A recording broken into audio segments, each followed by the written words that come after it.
দেশৰ মাছবজাৰ কাণ্ডৰ শনিবাৰে 2 মান বজাত তীব্ৰ ভাষাত গৰিহণা দেশৰ মুছলিম সম্প্ৰদায়ৰ শুক্ৰবাৰে সন্ধিয়া দেশৰ মাছবজাৰত এজন মুছলমান বেপাৰীয়ে দাৰ ঘাপত গুৰুতৰভাৱে আহত হোৱা চকুৰ সিং তেৰাঙক লৈ আজি ডিফু মছজিদ প্ৰাংগণত ডিফু ইছলামিক সমাজ সংস্কাৰ সমিতি, ডিফু মছজিদ কমিটি আৰু ডিফু মুছলিম কবৰস্থান কমিটি এক যুটীয়া সংবাদমেল সম্বোধন কৰে। সংবাদমেল সম্বোধন কৰি ডিফু মছজিদ কমিটিৰ সাধাৰণ সম্পাদক মাজাহুল ইছলামে কয় যে মাছ বজাৰৰ ঘটনাক প্ৰথমে আমি তীব্ৰ ভাষাত গৰিহণা দিছো। মাছ বজাৰৰ অপ্ৰীতিকৰ ঘটনাটো অতিশয় দুৰ্ভাগ্যজনক। আমি মুছলমান সমাজে ইয়াক নিন্দা কৰিছো। লগতে প্ৰশাসনক দাবী জনাও যে ঘটনাত জড়িত দোষীক আইন অনুসৰি কঠোৰ শাস্তি প্ৰদান কৰে।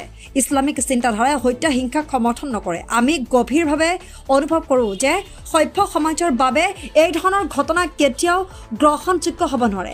আঘাতপ্ৰাপ্ত কাৰ্বি যুৱকজনৰ প্ৰতি সমবেদনা জ্ঞাপন কৰাৰ লগতে ব্যক্তিজনৰ আশু আৰোগ্য কামনা কৰি সৃষ্টিকৰ্তাৰ ওচৰত প্ৰাৰ্থনা জনায় বুলি কয় সম্পাদকগৰাকীয়ে।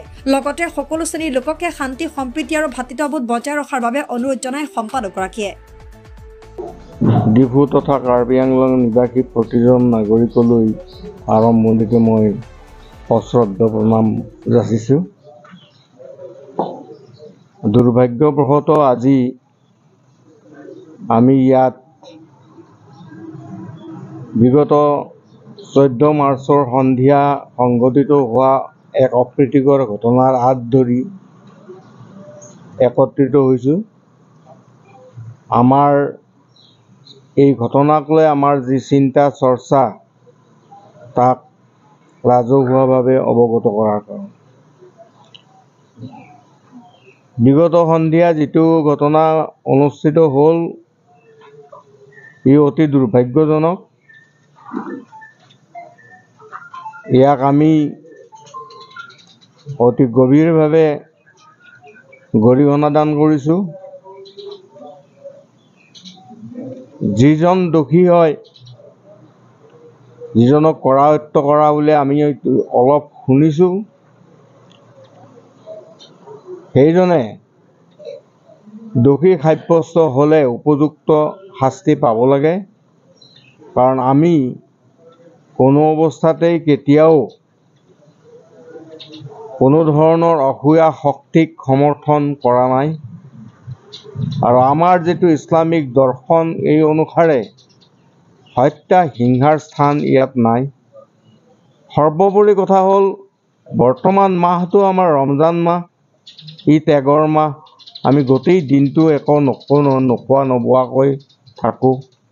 গতিকে এনেকুৱা এটা মাহত এজন মানুহ যদি ইমান উত্তেজিত হ'ব পাৰে আৰু ইমান ঘৃণনীয় এটা কাম কৰিব পাৰে, সেয়া আমি ভাবি পোৱাৰ বহুত আঁতৰত।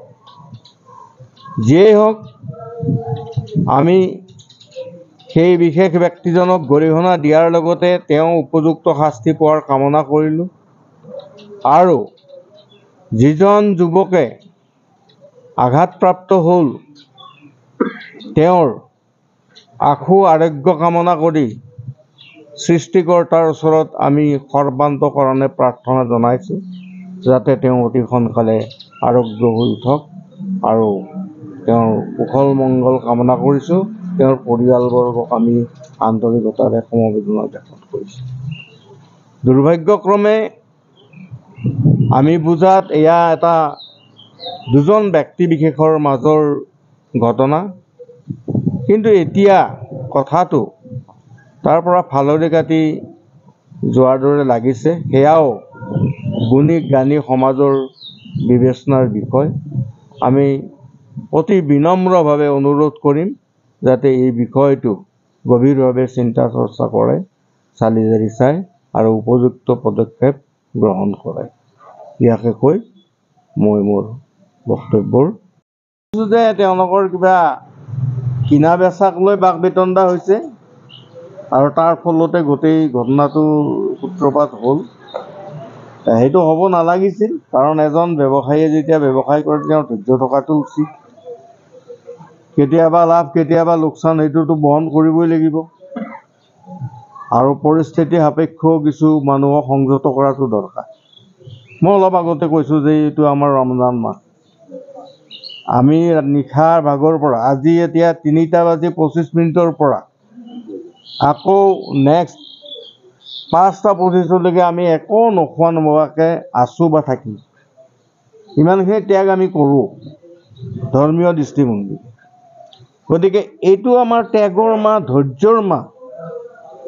এনেকুৱা এটা মাহত এজন ব্যক্তি ধৈৰ্যচ্যুত হৈ পেলাই ইমান গহীৰ এটা কাম কৰিব পাৰে, যিটো কল্পনা কৰিব নোৱাৰে। যিটো এই মাহটোৰ যিটো সাৰমৰ্ম, তাৰ সম্পূৰ্ণ এটা বিপৰীত ছবি দাঙি ধৰিছে। যে তেওঁলোকৰ কিবা কিনা বেচাক লৈ বাক বিতণ্ডা হৈছে আৰু তাৰ ফলতে গোটেই ঘটনাটো সূত্ৰপাত হ'ল। সেইটো হ'ব নালাগিছিল, কাৰণ এজন ব্যৱসায়ীয়ে যেতিয়া ব্যৱসায় কৰে তেওঁৰ ধৈৰ্য থকাটো উচিত। কেতিয়াবা লাভ কেতিয়াবা লোকচান, সেইটোতো বহন কৰিবই লাগিব। আৰু পৰিস্থিতি সাপেক্ষেও কিছু মানুহক সংযত কৰাটো দৰকাৰ। মই অলপ আগতে কৈছোঁ যে এইটো আমাৰ ৰমজান মাহ। আমি নিশাৰ ভাগৰ পৰা আজি এতিয়া 3:25 পৰা আকৌ নেক্সট 5টা 25লৈকে আমি একো নোখোৱা নোবোৱাকৈ আছোঁ বা থাকিম, ইমানখিনি ত্যাগ আমি কৰোঁ ধৰ্মীয় দৃষ্টিভংগী। গতিকে এইটো আমাৰ ত্যাগৰ মাহ, ধৈৰ্যৰ মাহ। এনেকুৱা এটা মাহত এজন ব্যক্তি ধৈৰ্যচ্যুত হৈ পেলাই ইমান গহীৰ এটা কাম কৰিব পাৰে, যিটো কল্পনা কৰিব নোৱাৰে। যিটো এই মাহটোৰ যিটো সাৰমৰ্ম, তাৰ সম্পূৰ্ণ এটা বিপৰীত ছবি দাঙি ধৰিছে।